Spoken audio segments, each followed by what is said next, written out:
Aussi, chaque fois que vous partagez une parole d'encouragement, de la parole de Dieu, vous parlez pour Dieu. Chaque fois que vous partagez l'Évangile, le plan de Dieu pour le salut, eh bien, vous parlez pour Dieu. N'êtes-vous pas content qu'on n'est pas obligé d'être intelligent pour parler pour Dieu? Et écoutez, je suis une preuve vivante de cela. Et ne dites pas Amen à cela, s'il vous plaît. Ne répondez pas Amen.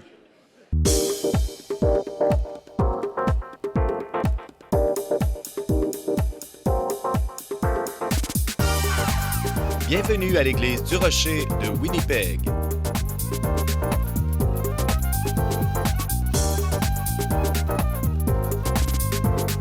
Demeurez avec nous pour un autre message qui provoquera votre pensée du pasteur Mark Hughes. Eh bien, nous sommes dans la semaine 5 de notre 50 jours dans l'Esprit. Quel beau voyage à date. Nous avons parlé de, premièrement, vivre dans l'Esprit, entendre de l'Esprit, prier dans l'Esprit. La semaine dernière, marcher dans l'Esprit. Et cette semaine, nous allons parler de parler pour l'Esprit. Alors, j'espère que vous avez bien entendu ce que j'ai dit. C'est un peu de l'ironie que j'ai choisi ce titre. J'ai vu dernièrement un autocollant qui disait « Si Dieu voulait que vous parliez à sa place, il vous aurait rendu plus intelligent. » Et je réalise là, que c'est une remarque cynique là, pour les chrétiens, mais Dieu veut que nous parlions pour lui. Et nous le faisons chaque fois. Moi, je le fais tous les dimanches. Quand je prêche, eh bien, que ce soit bon ou mauvais, je parle pour Dieu parce que je partage sa parole et je vous dis quel est le plan de Dieu pour votre vie et que vous l'aimiez ou non. Je parle pour Dieu, mais vous le faites aussi chaque fois que vous partagez une parole d'encouragement, de la parole de Dieu. Vous parlez pour Dieu. Chaque fois que vous partagez l'Évangile, le plan de Dieu pour le salut, eh bien, vous parlez pour Dieu. N'êtes-vous pas content qu'on n'est pas obligé d'être intelligent pour parler pour Dieu? Et écoutez, je suis une preuve vivante de cela. Et ne dites pas Amen à cela, s'il vous plaît. Ne répondez pas Amen. Et Joël 2,28 nous dit dans les derniers jours, je répandrai mon esprit sur toute chair. Vos fils et vos filles prophétiseront. Vous savez ce que ça nous dit? Ça nous dit nos enfants. Nos enfants prophétiseront. Et pourquoi c'est si remarquable? Dans l'Ancien Testament, personne ne parlait pour Dieu. Personne prophétisait sauf les prophètes. Le roi ne le faisait pas, les sacrificateurs ne le faisaient pas, que les prophètes. Et Joël le prophète dit, voici ce qui va arriver. Dans le Nouveau Testament, tout le monde prophétisera. Le Saint-Esprit descendra sur toute chair, même les enfants, vos fils et vos filles prophétiseront. Alors, peu importe qui vous êtes, nous allons découvrir aujourd'hui que Dieu vous appelle à parler pour lui. Alors, débutons un instant. La semaine passée, vous savez, j'ai parlé du fruit de l'Esprit et j'ai fait un grand point sur ça. Jésus a dit, nous les reconnaîtrons à leurs fruits et non pas à leurs dons. Et on regarde et le caractère de Jésus, tout ce qu'il bâtissait. Vous savez, on peut tout bâtir avec des dons, mais on peut le détruire en un instant. Donc, je ne veux pas diminuer l'importance des fruits. Les dons sont bons, mais les fruits sont la fondation. Ayant dit cela, on découvre que Dieu veut vraiment qu'on ait les dons de l'Esprit aussi. Et voici ce que Paul dit. Aspirez aux dons de l'Esprit. Et dans la King James, on parle du mot covet en anglais. Et c'est le même mot que Dieu utilise. Tu ne convoiteras pas dans les 10 commandements la maison de ton voisin ou la femme de ton voisin. Donc, on a cet empêchement de convoiter. Et dans le Nouveau Testament, ils utilisent le même mot en disant convoiter les dons de l'Esprit. Alors, c'est le seul moment où Dieu utilise ce mot-là. Alors, pourquoi utiliser un terme si fort en disant convoiter les dons de l'Esprit? Parce qu'il veut que vous les ayez plus que vous. Alors, lorsqu'on voit l'importance, et c'est ce qu'on va voir dans les prochaines semaines, des dons de l'Esprit, c'est remarquable l'importance qu'ils ont, non seulement pour nous en tant que personnes, mais comme Église. Alors, aujourd'hui, nous allons regarder les dons de l'Esprit. 1 Corinthiens 12, 1. Voici, pour ce qui concerne les dons spirituels, je ne veux pas, frères, que vous soyez dans l'ignorance. Alors, apparemment, nous avons le risque d'être ignorants sur cela. Et 1 Corinthiens 12, 13, 14, Paul essaie de clarifier et amener de la compréhension sur les dons de l'Esprit parce que s'il y a une chose qu'on a mal compris ou confus dans le corps de Christ depuis 2000 ans, c'est les dons de l'Esprit. Et on doit lire attentivement parce que Paul clarifie et amène une compréhension pour l'Église. Alors, continuons au verset 7. Or, à chacun, la manifestation de l'Esprit est donnée pour l'utilité commune. Alors, à qui est-il donné? À chacun. À chacun, la manifestation nous est donnée. Et pourquoi? Pour vous-même, n'est-ce pas? Afin d'en profiter, de bien vous sentir? Non, ce n'est pas ce que ça dit. Elle est donnée pour... Les dons de l'Esprit ne sont pas pour vous, ils sont pour les autres.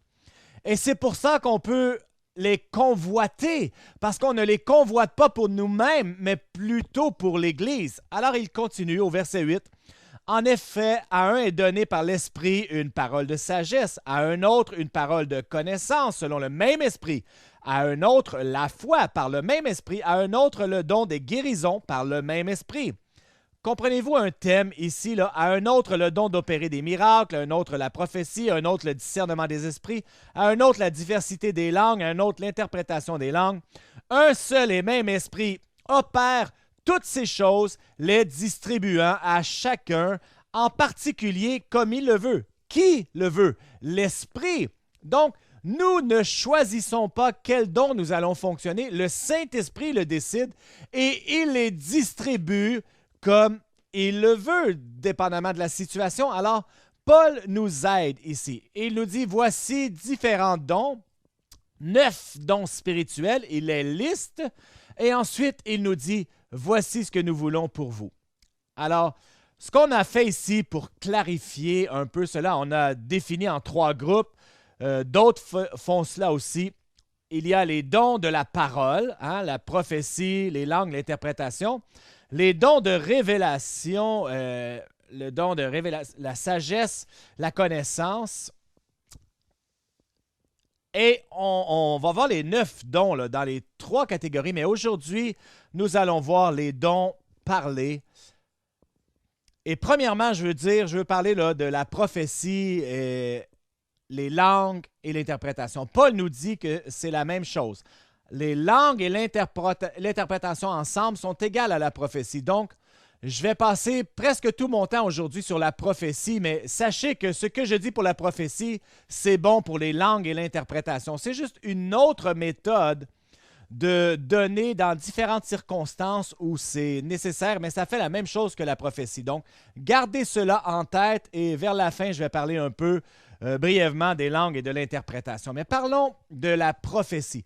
Paul dit « Désirez ardemment les meilleurs dons, mais spécialement le don de prophétie. » Pourquoi? Eh bien, Dieu veut vraiment, vraiment que vous parlez au travers l'Esprit. Il veut cela. Alors, parlons-en. Quelle est la prophétie? La prophétie, c'est lorsque Dieu parle à son peuple au travers un autre être humain. Et ça, c'est le maillon faible, en passant, l'être humain. Et ce qui arrive dans la prophétie, c'est qu'on a le divin et l'humain qui se rencontrent. Et c'est pour ça que quand les gens prophétisent, ça sonne souvent comme si la personne parlait. C'est leur voix, souvent leur personnalité. On est étonné parfois que leur personnalité bizarre ressort dans la prophétie. Et écoutez, je connaissais cet homme une fois et c'était un bon leader. Mais c'était vraiment cette personne un peu bizarre là, qui mélangeait toujours ses mots et il avait comme des péronismes, un peu comme Jean Perron là, ou Yogi Berra. C'est du déjà vu une fois à nouveau. Et si vous n'allez pas aux funérailles des gens, ils n'iront pas aux vôtres. Et Yogi Berra aussi citait des phrases comme ça. Et on ne savait jamais qu'est-ce qu'il allait dire, mélanger ses mots. Alors, il y avait une réunion, plein de gens étaient là. Et... la présence de Dieu était là, et là, il se lève pour encourager, et au lieu de... Voici ce qu'il voulait dire. Il voulait dire, et le Saint-Esprit agit et va remplir nos âmes et notre esprit. Mais ce n'est pas ce qu'il a dit. Il a dit, le Saint-Esprit agir et il va remplir nos ânes et nos épis. de la salle. Alors, au lieu que tout le monde ait un moment sain, tout le monde est parti à rire. Alors, ce qui arrive parfois, l'humain, le divin se rassemblent et l'humain remporte parfois. Et je ne sais pas si vous avez déjà été dans des cercles pentecôtistes. Alors, eux, ils aimaient vraiment que ça sonne comme la Bible King James. Ainsi parle l'Éternel ou ainsi, ainsi, ainsi, et ainsi je dis ainsi. Et écoutez, qu'est-ce que j'ai dit au juste? Ainsi Dieu, et on dit pas vraiment grand-chose, mais alors il y avait beaucoup là, de ce jargon chrétien, ponctuation chrétienne aussi. Ainsi parle l'Éternel. Et voici ma question. Voulez-vous vraiment prendre cette responsabilité de dire « Ainsi parle l'Éternel » pour chaque parole qui sorte de votre bouche, comme si elle venait directement de Dieu? Moi, je ne veux pas cette responsabilité personnellement. Savez-vous combien de fois cette expression « Ainsi parle l'Éternel » dans l'Ancien Testament? 418 fois. Et dans le Nouveau Testament, combien de fois pensez-vous qu'on l'entend? 0. Pas une seule fois qu'elle apparaît. Et moi, je pense que, écoutez, dans l'Ancien Testament, seulement les prophètes prophétisaient. Ils étaient justes, ils avaient la confiance et on pouvait se fier sur eux. Et quand ils disaient « Ainsi dit l'Éternel », c'était mieux d'être l'Éternel.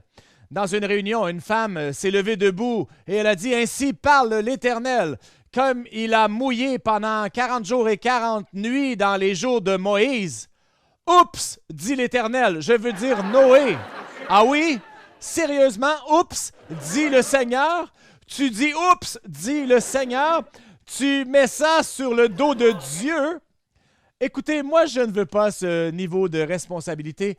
Les prophètes du Nouveau Testament ne l'ont pas utilisé. Moi, je ne vais pas l'utiliser. Ce qu'on devrait faire plutôt, c'est plutôt comme une conversation. Moi, ce que j'aime dire, c'est je ressens que le Seigneur voudrait dire « Ah, ça nous donne de la place pour l'erreur. » Ou je ressens que vous n'êtes pas obligé de dire comme si ça venait du ciel, « Ainsi parle l'Éternel. » Non, c'est trop de pression sur vous. N'êtes-vous pas content de ne pas avoir toute cette pression? Allez partager ce que vous pensez que Dieu dit et ensuite partez de là. Alors, parlons de ce don de prophétie du Nouveau Testament. On a un verset pour vous, 1 Corinthiens 14, 3. « Celui qui prophétise, au contraire, parle aux hommes, les édifie, les exhorte et les console. » Avez-vous compris ici? Voici le but de la prophétie. L'édification, l'exhortation et la consolation. Avez-vous remarqué que ça ne parle pas de prédire le futur? Ça ne veut pas dire que ça ne prédira jamais le futur. Agabus, dans le Nouveau Testament, avait prophétisé une famine, mais ce n'est pas le but de ce don. Et ça l'enlève beaucoup de pression, en réalité. Voici ce qui arrive. Lorsqu'on commence à prédire le futur, je vais faire une prédiction ici, là. Vous allez vous tromper! C'est ma prédiction. Alors, moi, je ne prédirais pas le futur si j'étais vous. Savez-vous combien de gens dans les 2000 dernières années dans la chrétienté ont prédit le futur? Savez-vous combien? Moi non plus, je ne le sais pas, mais beaucoup l'ont fait. Et voici la question la plus importante. Combien ont été justes? Personne! Ils ont prédit des dates de l'enlèvement et ça ne s'est jamais passé. Je peux vous raconter des douzaines d'histoires et ils sont drôles. La plupart sont drôles. Et il y a des gens qui se sont retrouvés dans le désert complètement nus parce qu'on ne peut pas monter au ciel avec nos vêtements, mais c'était gênant, savez-vous? Et toutes sortes d'histoires comme ça. Quand j'étais tout début comme pasteur en 88, il y avait un homme qui a écrit ce livre, « 88 raisons que le Seigneur reviendra ». 88 raisons que l'enlèvement est en 88. Vous savez où ça se termine, hein? Edgar Wisnant, écoutez, là, c'était un ingénieur pour NASA et il a pris sa retraite et il a écrit ce livre. Et là, les gens vont dire « Ah oui, mais c'était pas un scientifique. » Oui, c'était un scientifique. Et il a fait des calculs mathématiques et tout ça. Et il est arrivé, il a dit, je suis prêt à donner ma vie sur le fait que Jésus va revenir en 88. Il a vendu 4,5 millions de copies de ce livre. Moi, j'en ai 5 parce que les gens me les donnaient. Et là, je dis, écoutez, là, ça donne rien de prendre des REER puisque Jésus revient et j'ai encore ces livres-là sur ma bibliothèque, mais l'automne 88 est arrivé et Jésus n'est pas revenu. Alors, il a dû se corriger. Alors, ce qu'il a fait, c'est qu'il a écrit un article pour corriger son livre et vous allez aimer. Le titre était 89 raisons pourquoi il revient vraiment en 89 et en 89 est arrivé. Et alors, il a continué d'écrire des livres et en 93, c'était 23 raisons pourquoi l'enlèvement arrivera en 93. Il n'avait plus de raisons. Il était rendu à 23 raisons et là, il continuait. Et devinez ce qui est arrivé. Il est mort. Exactement. Il est mort. Il aurait dû écrire un livre disant une raison pourquoi je vais mourir en 2001. Il aurait eu raison. Il serait parti avec un exploit. Mais écoutez, je fais des blagues un peu, mais dès qu'on commence à prédire le futur, c'est dangereux parce qu'on va probablement se tromper et les chances qu'on se trompe sont grandes. Alors, mon conseil, là, c'est retenez le but de ce don. Et le but de ce don, c'est vraiment la consolation, l'édification et l'exhortation. Alors, le premier, là, c'est le but de la prophétie, c'est vraiment de conforter les gens. Et c'est tellement facile de faire cela. Quand vous regardez la parole de Dieu, on voit toutes sortes de paroles prophétiques qui ne faisaient que réconforter les gens. Vous connaissez un des plus grands prophètes, hein, c'était Jérémie. Jérémie prédisait le futur beaucoup, Nabuchodonosor, qui est la venue, la chute de Jérusalem, 70 ans de captivité, une prophétie après l'autre, mais je suis probablement certain que vous n'êtes pas capable de me donner une prophétie de Jérémie, sauf celle-ci. Jérémie 29, 11 nous dit « Je connais les plans que j'ai pour toi, des plans de paix et non de malheur, pour te donner un espoir et une espérance. » Qui connaît ce verset? Des centaines de vous connaissez ce verset. Pourquoi vous le connaissez? De toutes les prophéties de Jérémie, pourquoi connaissez-vous cela? Parce qu'elle nous réconforte. Et elle ne parle de rien de spécifique, vous savez. Elle ne parle pas des pensées de Dieu, quelles qu'elles étaient pour Dieu, mais seulement disait que c'était des bonnes pensées que Dieu avait et que vous puissiez avoir un futur et une espérance. Donc, tout ce qu'on a besoin, plus que d'autres choses, c'est de réconforter les gens. On n'a pas besoin de prédire le futur, juste amener un réconfort d'une façon prophétique. Je vous raconte une histoire qui s'est produite ici. Un soir de réunion, un homme est venu, un jeune homme de 25 à 30 ans, et je ne l'avais jamais vu.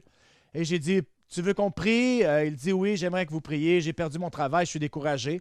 Alors, je commence à prier pour lui, et là, je prie pour lui, et cette pensée est venue, et j'ai dit, écoute, est-ce que tu as déjà lu l'histoire du roi David? Parce que le roi David avait un problème. Hein? Il avait perdu son emploi. Et la raison pour laquelle il n'avait pas d'emploi, c'est qu'il devait être roi, mais il n'était pas roi parce que son beau-père ne voulait pas lui donner ce travail. Et le père était le roi et en réalité, il voulait le tuer. Et ensuite de ça, à Ziklag, il y a eu cet incident et tous les gens de David voulaient le tuer. Et ensuite, ça dit qu'il était très, très découragé. Et ensuite, ça dit, David s'est encouragé lui-même dans le Seigneur. Alors, voici un homme qui était à la même place que toi, et ce qu'il a fait, c'est qu'il est allé creuser pour trouver du courage, et il a trouvé le courage en lui. Et ensuite, là, il était tout émotif, là, et j'ai dit, waouh, cette prière n'était pas si bonne, mais, et là, il était tout émotif, alors j'ai prié pour lui, pour le réconforter. Et une fois que c'était fini, je lui ai dit, écoute, quel est ton nom? Et il me dit, mon nom est David. Et c'est mon beau-père qui m'a renvoyé.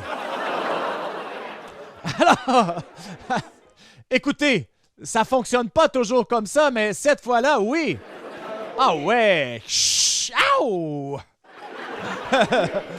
Écoutez, j'avais aucune idée. Ne ratez pas ce que j'ai fait. Qu'est-ce que j'ai fait? Je faisais juste partager une histoire biblique d'un roi qui était sans emploi. C'est tout ce que je faisais. J'avais aucune idée que c'était pour être si précis pour la vie de ce jeune homme.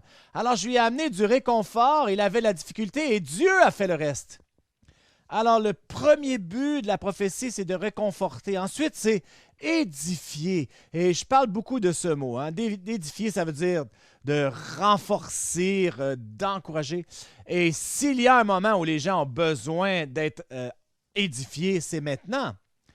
Et voici une histoire. 1 Samuel 23, l'histoire du roi David qui se sauve parce que son beau-père veut le tuer, mais son meilleur ami, le meilleur ami du roi David était Jonathan, le fils du roi, et voici ce que Jonathan lui a dit. Jonathan, le fils de Saül, est allé voir David dans les bois et a renforcé sa main. Il l'a édifié. Voici comment il l'a fait. Et il lui a dit, ne crains point, parce que la main de Saül, mon père, ne te trouvera pas. Tu seras roi sur Israël, et je serai à côté de toi, et même mon père Saül le sait. Quelle parole d'encouragement!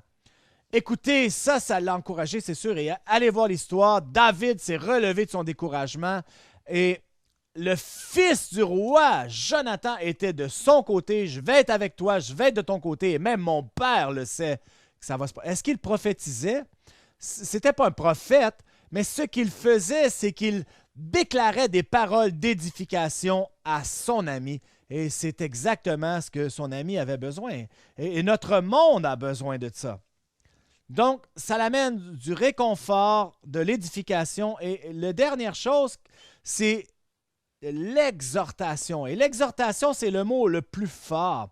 Parce que c'est un peu un défi. Oui, c'est un encouragement, mais avec une action qui suit. Alors, quand Josué et Caleb se sont levés lorsqu'ils sont revenus de la terre promise et ils voulaient encourager les gens et ils ont dit « Allons et montons parce que nous sommes bien capables de les prendre. » Alors, quel était l'encouragement?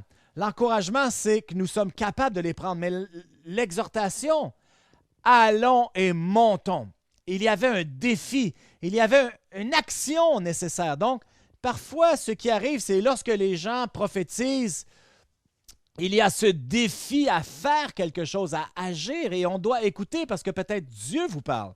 Je vous raconte une petite histoire. Il y avait cette femme qui était autour du bureau. On la connaissait vraiment bien et c'était une femme très énergique. Vous savez, une femme là, qui est pleine d'énergie, qui a peur de rien, qui défonce toutes les portes, hein, un peu comme un éléphant dans un magasin de porcelaine. Là. Elle était très persévérante. Alors, nous prions pour elle un jour et je suis en train de prier pour elle et je lui dis « Écoute, j'ai comme une image pour toi et je ne sais pas si ça fait du sens, mais laisse-moi te partager l'image. Je vois une petite fille et cette petite fille a une machette dans les mains et je vois cette petite fille qui est en train de couper la brousse. Là. Je ne sais pas si tu connais ce qu'est une machette, mais je vois cette image. Là. Tu coupes la brousse dans la jungle et là, j'ai prié pour elle. Et je ressentais qu'elle devait un peu réduire son énergie. Au lieu de toujours pousser et bousculer, elle devait laisser le Seigneur la guider et l'attirer. Alors, c'est l'image que j'avais. Donc, une fois que ma prière était terminée, je lui ai posé cette question. Alors, je lui ai dit, est-ce que tu sais c'est quoi une machette? Elle dit, Pasteur Marc, j'ai grandi au Paraguay. Tous les samedis matins, mon père mettait une machette dans ma main et il m'envoyait dans la brousse, dans les champs de canne à sucre pour couper. Alors, je sais exactement qu'est-ce que tu veux dire. Quelle image étonnante, hein? Ce que j'ai eu, c'est exactement l'expérience qu'elle avait eue là, comme une petite fille. Est-ce que je voulais prophétiser sur elle? Est-ce que je pensais que j'avais une image brillante? Non!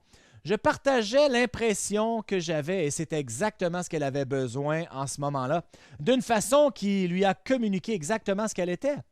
Toutes ces histoires que je vous ai partagées, c'est la prophétie, comment on fait du ministère les uns les autres. Il donne ses dons à tous, pas juste aux prophètes.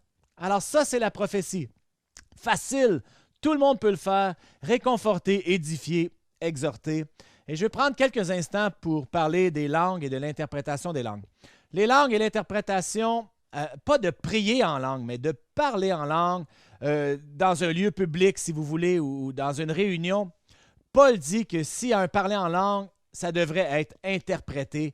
Et les langues et l'interprétation à un autre, Sinon, comment diront-ils Amen s'ils ne comprennent pas ce qui s'est dit? Alors, on ne parle pas vraiment à Dieu, mais on parle aux hommes en langue. Alors, ça a besoin d'être interprété. Et il dit que les langues et l'interprétation, c'est égal à la prophétie. Donc, tout ce que j'ai dit pour la prophétie, c'est bon pour les langues et l'interprétation. Mais parfois, c'est avantageux et c'est le désir du Saint-Esprit de faire son œuvre au travers les langues et l'interprétation à cause d'un plan spécifique qu'il a. Et je termine avec une dernière histoire.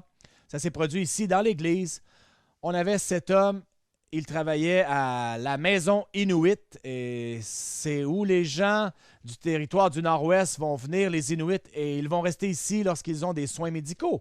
Et le dimanche matin, il avait la vanne de 15 passagers et il disait, si quelqu'un veut aller à l'église, cette vanne s'en va à l'église Church of the Rock. Et un dimanche en particulier, il a amené 10 personnes Inuits à l'église. Et seulement qu'une ou deux de ces gens parlaient anglais. Alors, ils sont venus à l'église, ils étaient assis en arrière. Et pendant que la réunion se déroulait, et ça ne se passe pas souvent ici le dimanche, mais ce jour-là, quelqu'un s'est levé et en langue, dans un langage inconnu, il a parlé à l'assemblée en langue. Et il ne priait pas, là. Il parlait à l'assemblée, comme 1 Corinthiens 14 nous parle. Et il s'adresse à l'assemblée en langue. Et là, moi, j'ai la responsabilité parce que la Bible dit, si quelqu'un parle en langue, priez pour l'interprétation. Alors, comme leader, j'avais la responsabilité d'interpréter. Personne n'avait l'interprétation. Alors, je me lève et j'interprète ce qu'il avait dit en langue, ou du moins ce que je pensais interpréter. Hein? J'ai donné ce que j'avais de mieux. La réunion se termine, je laisse aller les gens et je vois le groupe de gens inuits qui étaient en arrière. Alors, j'ai dit, bon, mais je vais aller les voir, les saluer. Alors, je m'en vais les voir et je dis bonjour. Et une des femmes qui parlait parfaitement anglais, elle vient en courant, elle prend ma main, elle la serre comme ça, elle dit, Pasteur Marc, merci pour cette réunion. Et elle dit, merci beaucoup d'avoir fait que cet homme se lève et qu'il prie en inuit. Alors, et là, vous savez où je m'en vais avec ça, mais moi, j'avais aucune idée. J'ai dit, pardon? Elle dit, oui, l'homme qui a prié en Inuktitut. Merci. Mais j'ai dit, quel homme? Écoutez, je suis complètement perdu, je ne comprends pas. Elle me dit, l'homme là, avec les cheveux bruns, frisés, qui a prié. Et là, j'ai compris soudainement. J'ai dit, lorsqu'il a prié en langue, ils ont compris en inuit. Alors j'ai dit, ah bien, écoutez, on fait ce que l'on peut quand même. Alors, ils étaient très excités parce qu'ils avaient entendu un message dans leur langue maternelle. Alors, je suis là. Évidemment, il faut que je pose la question. L'interprétation, il faut que je sache. Et je devais savoir ce que j'avais dit. Alors, je lui ai dit, hey, écoutez, madame, je suis curieux un peu, là. Ça veut peut-être rien dire, mais qu'avez-vous pensé de ce que j'ai dit immédiatement après? Elle a dit, oh, c'était intéressant. Alors, je me dis, oh, ça ne sera pas bon. Elle dit, c'était très intéressant parce que vous vous êtes levé et vous avez expliqué en anglais exactement ce qu'il avait dit en langue inuit. Alors, j'ai dit, eh bien, on fait ce que l'on peut, vous savez. J'avais aucune idée là, si j'avais raison ou non. Alors, on a parlé un peu et je lui ai dit, voulez-vous dire que j'ai traduit? Elle dit, non, vous n'avez pas traduit.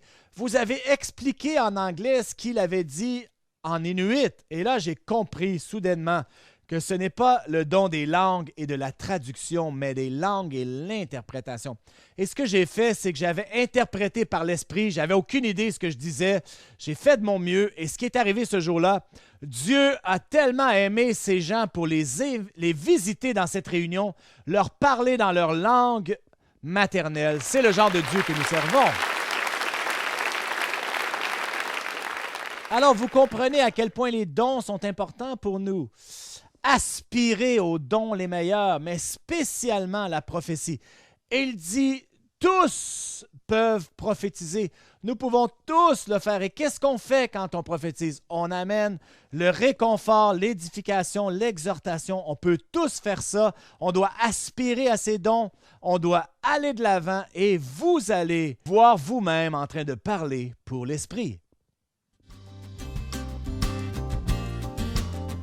L'Église du Rocher a des réunions à tous les dimanches au 1397 Buffalo Place. Joignez-vous à nous si vous êtes dans la région. Si vous aimeriez recevoir un livre pour comprendre davantage le don gratuit de Dieu, au travers Jésus-Christ, contactez-nous et nous vous l'enverrons gratuitement. Visitez notre site web au www.churchoftherock.ca.